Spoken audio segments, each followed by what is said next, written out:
Assalomu alaykum. Bugun og'riqsizlantirish, ya'ni anesteziyani sodda va oson usulda klassifikatsiya qilamiz. Anesteziya ikkita katta guruhga bo'lib o'rganiladi: mahalliy hamda umumiy anesteziya. Mahalliy anesteziya bunda bemor o'z hushida bo'ladi, faqatgina tanadagi ma'lum bir qismi, ma'lum bir mahalliy qismda og'riq sezilmaydi, ya'ni og'riqsizlantiriladi. Bu o'z navbatida infiltratsion va regional anesteziyaga bo'linadi. Infiltratsion anesteziyada teri qavatma-qavat infiltrativ holatda dori moddasi yuborilib og'riqsizlantiriladi. Regional anesteziya esa o'z navbatida yana mana shunday 5 ta guruhga bo'linadi.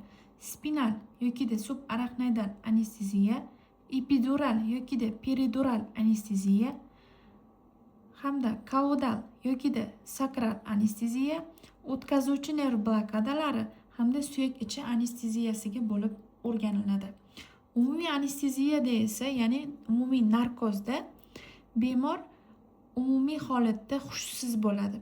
Umumiy anesteziya o'z navbatida 3 ta guruhga bo'lib o'rganiladi yoki o'tkaziladi. Ingalyatsion anesteziya. Ingalyatsion anesteziyada havo yo'llariga, ya'ni o'pkaga dori moddasi yuboriladi. Noingalyatsion anesteziyada esa qon tomiriga, ya'ni to'g'ridan-to'g'ri vena tomiriga dori moddasi yuboriladi. Kombinatsiyalangan anesteziyada esa ham ingalyatsion ham noingalyatsion anesteziya holatlari o'tkaziladi, ya'ni ham vena ichiga ham havo yo'llari orqali bemorga yoki patsientga dori moddasi yuboriladi.